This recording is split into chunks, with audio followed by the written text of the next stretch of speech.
Sexual love bombing is a highly manipulative tactic that narcissists use to create emotional dependency, gain control, and ultimately fast track that trauma bond between you and them. It's not about genuine connection, it's simply about power and control. So today I want to educate you on how they use sex as a weapon of manipulation.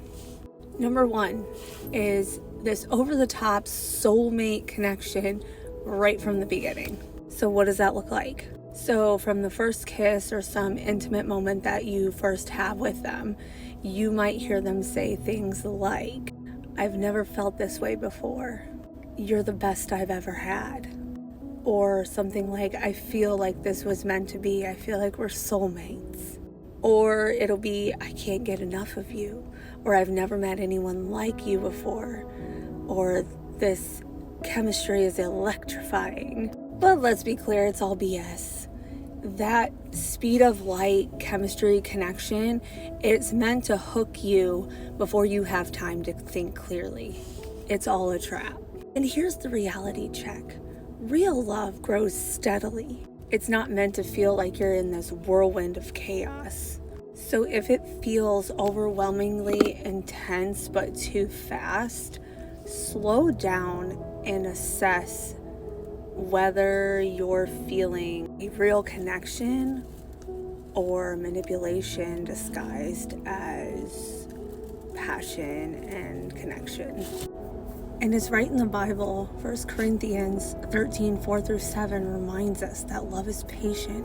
It's not rushed or forced.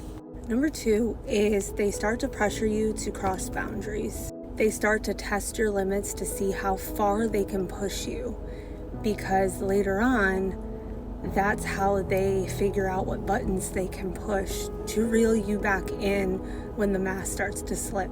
So like if you hesitate or say no, they start to guilt trip you and say things like, "If you really love me, you do this." They will twist things to make you feel like you're the one being unreasonable. You want someone who respects your boundaries without question. And if they're offended by your boundaries, they were only interested in breaking them anyway. Number three, they also use sex to fast track emotional attachment to them, aka the trauma bond. So before spiritual or emotional intimacy is even developed, they will intensify the relationship with physical intimacy. Sex also releases oxytocin, which is the bonding chemical. So after you've been intimate with them, you will have a biological response of feeling attached to them.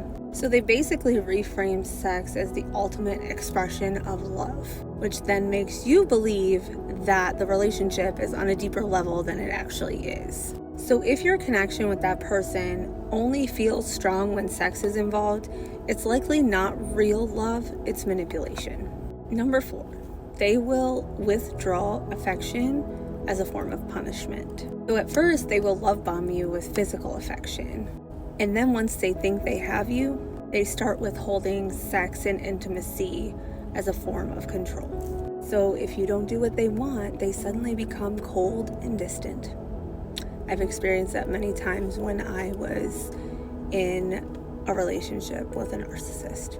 And the type of tactics that they'll use are one, the silent treatment, especially if you tell them no to something, or they'll act uninterested until you prove yourself, basically making you beg for their attention again.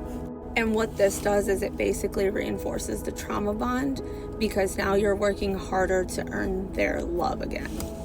But here's the thing, true love is not conditional, and it doesn't reward or punish you based on how you comply. And if they withhold affection to manipulate, that is emotional abuse. And the last one I'm going to give to you today, because I really need to get into the gym, is they hypersexualize the relationship to distract you. So basically everything in their eyes gets solved by sex instead of healthy communication. So like instead of addressing problems, they use intimacy to reset the relationship. And then when you try to bring up concerns, they redirect the conversation to physical connection so that you don't think too deeply about the problems that you're trying to address. And they try to keep you hooked by making sex the central focus of the entire relationship. But here's the thing, healthy relationships are not built on passion alone. There needs to be trust, communication, and a solid spiritual foundation in order for a relationship to truly thrive.